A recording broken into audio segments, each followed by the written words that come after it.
Buenas tardes, bienvenidos de nuevo a Historia Eclesiástica 2 a la sesión número 12.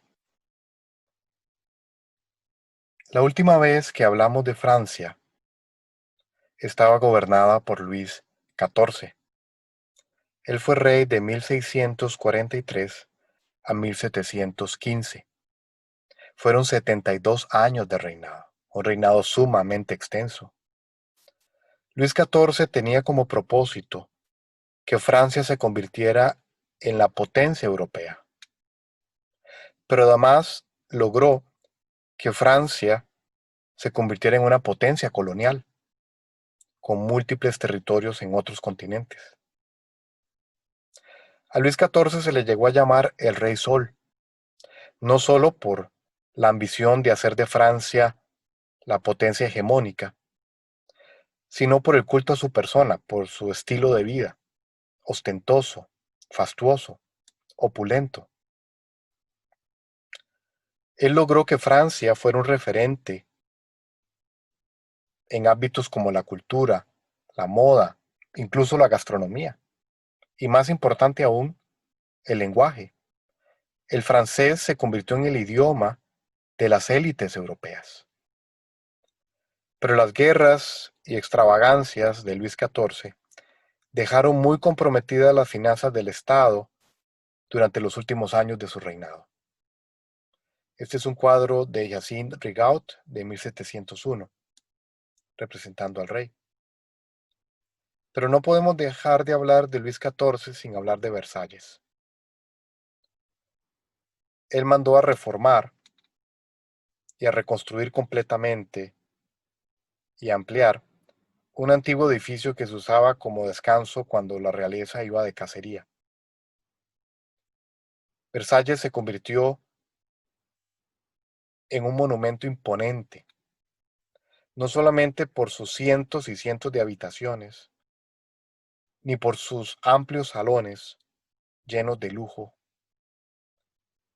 Tenía su propia capilla, tenía su propia sala de ópera, obviamente unos jardines imponentes.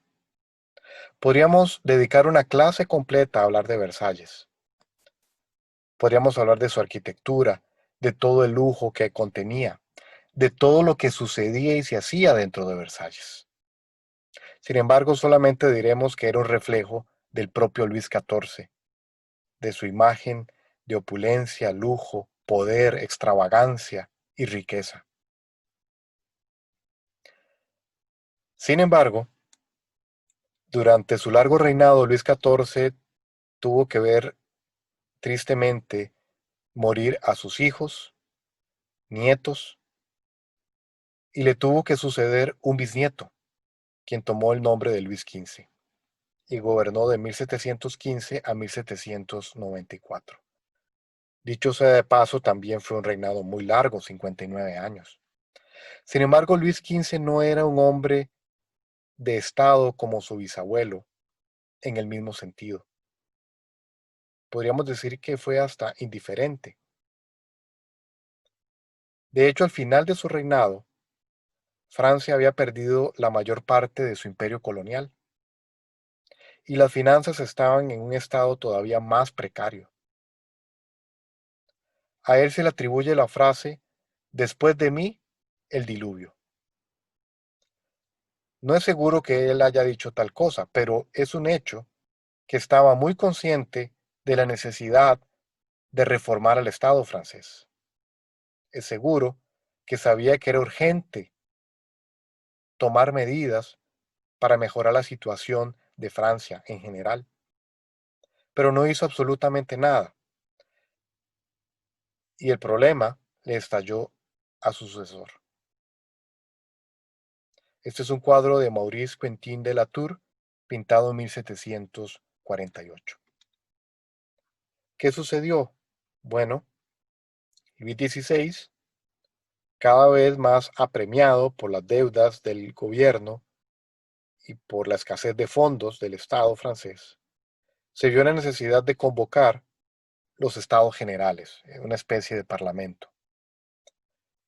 El objetivo de Luis XVI parece ser conseguir que la nobleza y el clero contribuyan a través de impuestos. Pero para hacerlo necesita de un tercer estado. Los estados generales estaban compuestos por el primer estado el clero, el segundo estado la nobleza y el tercer estado la burguesía.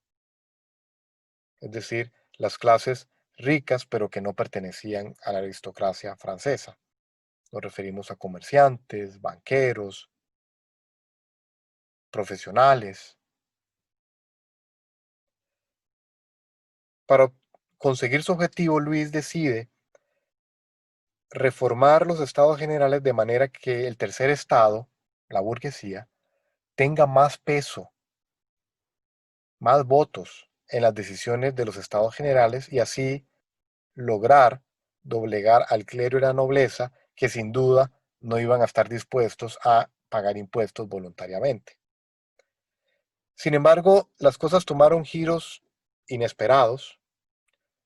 Luis XVI convocó los estados generales el 4 de mayo de 1789, pero en pocos meses las cosas se salieron de control y el 14 de julio de 1789 se da la toma de la Bastilla, una fortaleza antigua que había sido utilizada en los últimos años como prisión para los enemigos del rey, es decir, para prisioneros políticos. El pueblo se amotina, se subleva, toma esta prisión y libera a los que estaban allí encerrados. Da inicio entonces lo que se conocerá como la Revolución Francesa. Este cuadro que representa la toma de la Bastilla es de Jean-Pierre Hauel, pintado en 1789 en técnica de acuarela.